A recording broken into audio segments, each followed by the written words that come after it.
사건을 파헤치는 남자 사파남 김지입니다. 오늘 저와 함께 사건 파헤쳐 주실 분 모셨습니다.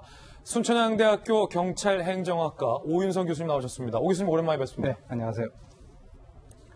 운전을 하다 보면 이런저런 일이 많이 생깁니다. 오늘 사파남은요, 정차 중인 차량 안에서 발생한 흥미로운 사건입니다. 이 대체 뭘까요? 늘 그렇듯 사건 현장에는 언제나 단서가 있기 마련입니다. 저와 함께 사건 현장 살펴보시죠.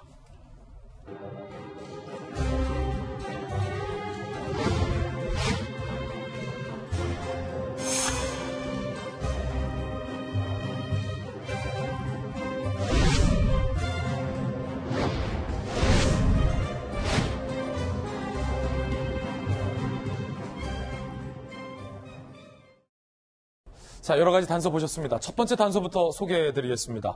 바로 첫 번째 단서는 낯선 여자입니다. 자동차와 모르는 여자 사이에 어떤 일이 벌어졌는지 바로 살펴보시죠. 낯선 여자. 차에 올라탄 낯선 여자. 그것도 내 차에 올라탄 낯선 여자. 무슨 일일까?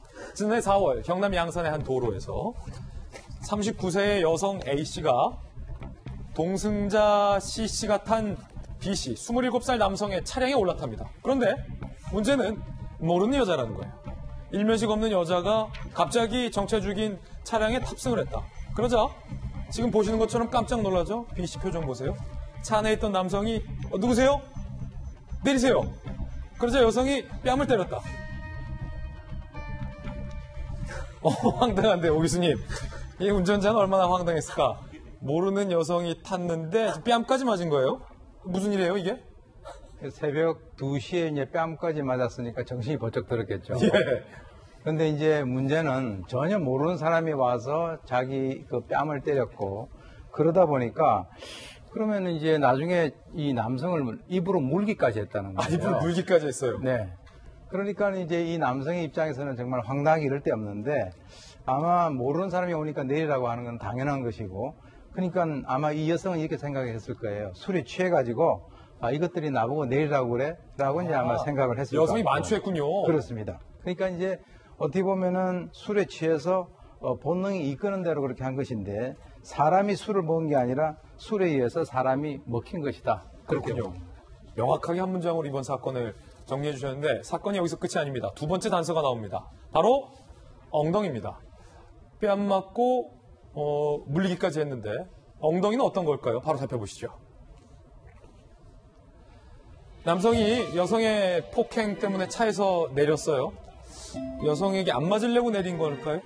그러자 여성이 따라서 멱살을 잡았어요. 그리고 내리려는 남성을 강제로 태우려고 시도했어요. 뭔가 이거 주객이 전두돼도 한참 전두됐습니다. 그러고 문제는 여성 휴대전화 모서리로 남성의 엉덩이를 한 차례 강하게 찔렀다. 이게 경찰 조사 내용인데, 오 교수님, 남성이 여성에게 폭행당하고 반격을 했다는 게 아니라 여성이 차 안에서 폭행을 가하니까 막 물고 하니까 남성들이 차에서 내렸는데 여성이 따라 내려서 어딜 내려 하고 다시 이 남성을 강제로 차에 태우려고 했는데 휴대전화로 엉덩이를 강하게 찔렀다라는 거잖아요? 왜 이렇게까지 했을까요, 이 여성?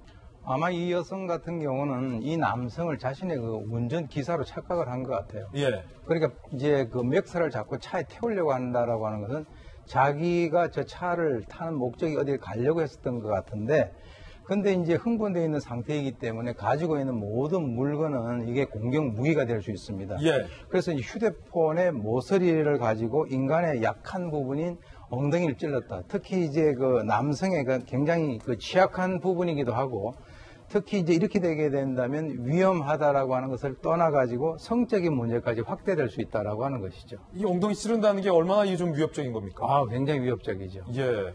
사실 치명적인 부상도 이어질 수 있거든요. 그렇습니다. 휴대전화 모서리로. 중요한 거는 이제 성적 수치심 같은 거하고 연관이 될 수 있다는 거죠. 그러니까 뺨 맞고 물리고 엉덩이까지 찔린. 각 부위별로 그렇게 된 거죠. 자, 여기서 세 번째 단서가 나옵니다. 세 번째 단서는 바로 심신미약입니다. 그렇다면 이 여성 과연 수사 과정에서 뭐라고 주장했을까요? 함께 보시죠. 자, 여성의 변호인은 엉덩이로 왜 찔렀냐라고 이제 재판부가 물으니까 도망가지 못하게 막고서 경찰에 인도하기 위한 목적이었다. 술 취해 심신미약 상태였다. 라고 주장을 하지만 정말로 심신미약인 상황에서 그런 행동들을 특히 특정 부위를 가격하는 행동을 할 수 있을까? 재판부는 성적 수치심과 혐오감을 유발할 수 있다. 의사결정 어려운 상태라고 보기 어렵다라고 전혀 다른 판단을 내렸습니다. 강제추행 혐의로 유죄를 선고했고요. 벌금 200만 원을 내게 했습니다. 여성의 그 변명이 좀 황당한데, 오 교수님. 심신미약이라고 하면서 이 여성은 경찰에게 인도하기 위해서, 남자를 꼼짝 못하게 하기 위해서 엉덩이를 그렇게 했다라는 주장. 말이 안 되잖아요. 앞뒤가 안 맞잖아요. 그러니까 아마 이제 이 변호인이 논리를 잘못 세운 것 같아요. 왜 그러냐면 도망가지 못하게 막고 경찰에 인도를 하겠다라고 하는 그런 목적에서 얘기를 했다라고 하는데 그것은 판단을 했다는 거거든요.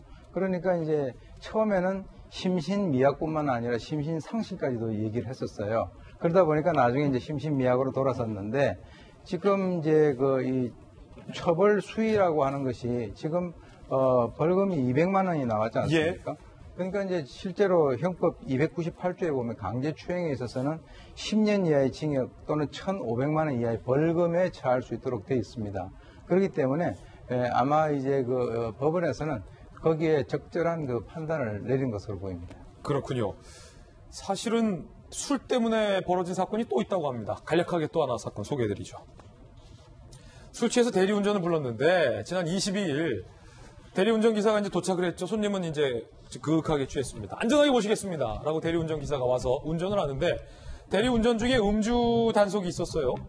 그런데 경찰이 대리운전 기사 음주 단속을 했는데 손님만큼이나 취한 상태의 대리운전 기사의 혈중 알코올 농도가 나온 겁니다. 자, 대리기사는 내가 대리기사인데 아유 경찰 아저씨 설마 제가 술을 마셨겠느냐. 그런데 출금 전 조금 마셨는데 이렇게 나올 줄 몰랐다. 손님만큼 마셨던 거예요. 손님의 반응인데 나도 취해서 대리기사가 취했는지 전혀 몰랐다. 큰일 날 뻔했다. 오 교수님, 손님이 이렇게 말하더라고요. 나만큼 취한 사람이 안전하게 모시겠다라고 말을 해서 좀 황당했다. 둘 다 같이 취한 거죠. 같이 마시진 않았는데. 네, 같이 마시진 않았는데. 그런데 실제로는 이제 대리운전 시장이라고 하는 것이 하루 평균 약 48만 명 정도의 굉장히 시장이 커졌습니다. 특히 이제 윤창호법 이후에 더욱더 이제 대리운전 시장이 커졌는데 사실 대리운전 기사가 관리가 이런 식으로 된다라고 한다면 이 승객들 같은 경우는 굉장히 위협을 느낄 수가 있고요. 그럼요. 그리고 이제 지금 현재 보게 된다면 이 사람의 혈중 알코올 농도가 0.125%였다는 거죠. 그러니까 지금 0.08%만 된다 하더라도 면허가 취소가 되는 그런 상황인데 정말 저도 이런 경우는 거의 처음 본 것 같습니다. 네, 오늘 다소 황당한 두 가지 사건 오인성 교수님과 함께 사건 파헤쳐봤습니다. 오 교수님 감사합니다.